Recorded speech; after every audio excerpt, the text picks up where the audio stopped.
Hello everyone, in this video, I will show you how to optimize images for faster loading on Shopify.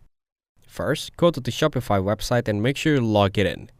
Then, from the left-hand side, click on Add Apps. After that, click on the Shopify App Store. In the search bar, tap Speed and Image Optimizer. You'll see many options. Click on one like Crush Speed and Image Optimizer. Now, click on the Install button and then click on Install again to confirm. After it's installed, choose the compression type you want, such as balanced, conservative, or custom. Then click on Next Step to continue. Now you'll see different plans like Micro, Pro, or Advanced, each with different prices. For now, you can choose the free plan. After that, click on Details next to the image file. Then check the image and review the compression level and settings. If you want extra features like image renaming, you can upgrade your plan later.